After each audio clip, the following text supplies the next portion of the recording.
Ano pong pangunahing concern ng inyo pong grupo dyan sa Philippine Psychiatric Association kung bakit po gusto ninyo na wag muna sana ngang ipatupad, which is sinunod naman ng DepEd, ito pong active attack drill natin sa mga eskwelahan? Yes, yes, DJ Chacha. Pero just to ano lang ha, to set the record straight, ang Philippine Psychiatric Association po, kami po ay one with the goal ng DepEd. We are aligned sa ating goals with the DepEd of making sure na our schools are safe spaces para sa ating mga learners, ating mga students. So kasama nila kami doon sa goal na yon.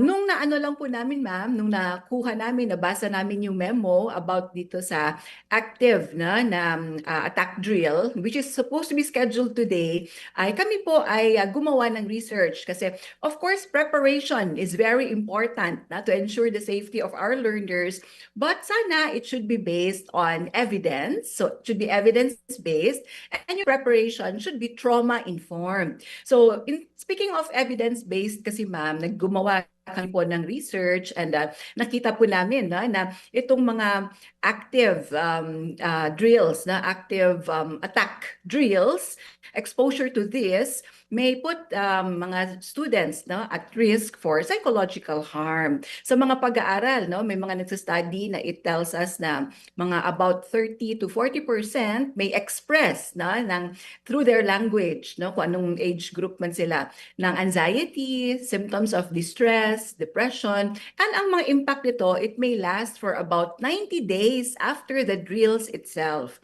So, kasama na rin dito, ma'am, sa evidence is yung tinatawag natin na trauma-informed sana ang ating delivery of our protocol. So, trauma-informed, ano ba ito? Sana ay may adequate preparation. Very important kasi yon na there's advance notice. Sa amin kasing pag-examine ang memo ng DepEd ay nilabas nila noong August 12 and then implementation I think is today kaagad. So mga more or less 2 weeks, ma'am.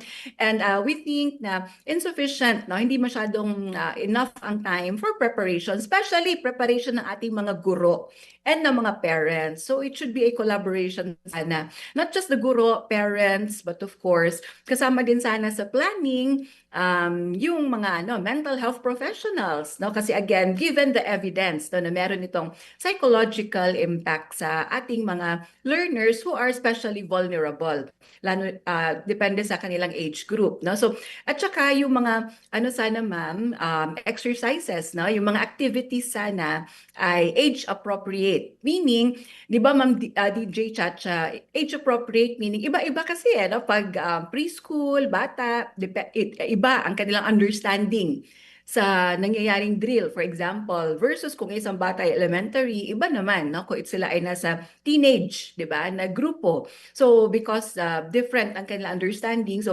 iba-iba din kasi dapat yung activities na angkop para sa kanila. Oo. So, yun po yung amin lang in-emphasize na we are one with DepEd, but sana differ muna and then pag-aralang mabuti based on evidence, so using evidence-based practices and trauma-informed na prevention methods. Yung binabanggit niyo po na may possibility magkaroon ng fear, anxiety, and even trauma, yung mga bata na dadaan dito po sa active drill, specific po ba ito sa isang age group or across all ages po yan? Posibleng dumaan po sa ganito? Yung sa sinabi ko kanina, ma'am, na psychological distress, it's across age group. Mga kapatid, patuloy po kayong tumutok sa 105.9 True FM para sa totoong balita, impormasyon, music, and entertainment. Mag-subscribe sa aming YouTube channel at podcast at sundan nyo kami sa Facebook, Instagram, X at TikTok sa True Network PH. Bisitahin din po ang aming official website, truefm.ph. At panoorin din kami sa True TV Signal, Channel 19. Kami po ang 105.9 True FM. Laging true sa'yo, kapatid.